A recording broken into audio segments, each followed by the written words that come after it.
আপনারা দেখছেন Bankura TV breaking news. Bankura টিভিতে আপনাদের স্বাগতম। আজ বাঁকুড়া টিভির পক্ষ থেকে বাঁকুড়া টিভির পর্দায় তুলে ধরছি এক গুরুত্বপূর্ণ ব্রেকিং নিউজ। কেন্দ্রীয় বাহিনী চলে গেলেই পুনরায় অত্যাচার শুরু করবে তৃণমূল। মুখ্যমন্ত্রী চাইছেন যত তাড়াতাড়ি কেন্দ্রীয় বাহিনী রাজ্য থেকে চলে যায়।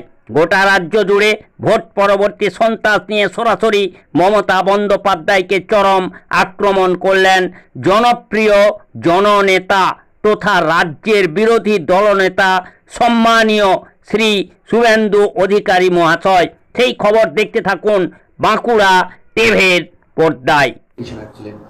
21 জুন পর্যন্ত এক্সটেন্ড করেছে, 18 তারিখে রেখেছে রেগুলার বেঞ্চে। আজকে মহামান্য প্রধান বিচারপতি না থাকার জন্য তার অ্যাসাইনমেন্ট যার ছিল ডিভিশন বেঞ্চ, মাননীয় বিচারপতি হরিশ টান্ডনজি এবং মাননীয় বিচারপতি হিরণময় ভট্টাচার্য, এদের বেঞ্চ এবং লাইভ প্রপার্টি মানুষের অগ্রাধিকার দিয়েছেন। এবং যে কমপ্লেনগুলো হয়েছে রাজ্য জুড়ে প্রায় 10,000-এর মতো কমপ্লেন হয়েছে। সবচেয়ে বেশি কমপ্লেন হয়েছে দক্ষিণ 24 পরগনা, উত্তর 24 পরগনা, কোচবিহার জেলায়। এর বাইরেও সমস্ত জেলায় কম বেশি কমপ্লেন রয়েছে। আপনার পশ্চিম মেদিনীপুর জেলা, বীরভূম জেলা, এরকম প্রচুর কমপ্লেন অভিযোগ অন্যান্য জেলাগুলোতেও আছে। এবং সব জায়গায় একটা থ্রেটনিং চলছিল যে 19 তারিখে কেন্দ্রীয় ফোর্স চলে গেলে তারপরে মৃত্যুর মিছিল হবে 21 সালের মতো, সরাসরি হুমকি দেওয়া হচ্ছিল। এবং সেই কারণে আমরা উদ্গ্রীব ছিলাম। আর কেন্দ্রীয় যে ফোর্স আছে এরা ইলেকশন কমিশনের অর্ডারে আছে, এবং যেহেতু ইলেকশন কমিশন অর্ডারটা এমসিসি চলাকালীনই দিয়েছিলেন, তাই 19 তারিখ ছিল লাস্ট। ইতিমধ্যে মুখ্যমন্ত্রী তারা যাতে বেরিয়ে যেতে চলে যেতে পারেন সেই জন্য তিনি নবান্ন থেকে সরাসরি নির্দেশ দিয়েছিলেন স্কুল ছাড়তে হবে।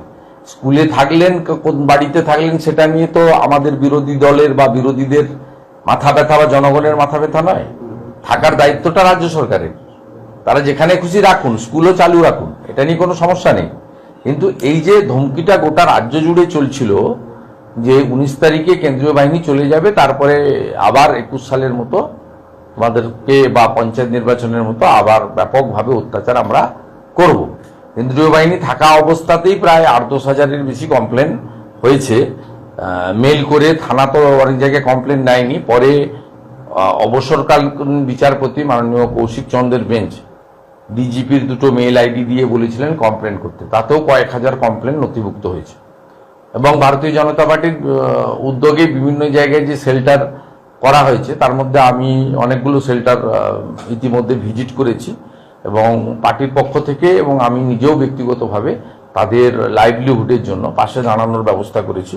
আমি এরকম প্রায় 2,5-3 হাজার ঘর ছাড়া আক্রান্ত মানুষকে সেবাদান পর্যন্ত করেছি। তা সেক্ষেত্রে আজকে আমি বাধ্য হয়ে সোমবার দিন ফাইল করেছিলাম, অন্য অনেকে করেছিলেন। আবার একটা পিটিশনও ছিল যে স্কুল থেকে কেন্দ্রীয় বাহিনী সরিয়ে দেওয়া হোক। সে করতেই পারে যে কেউ।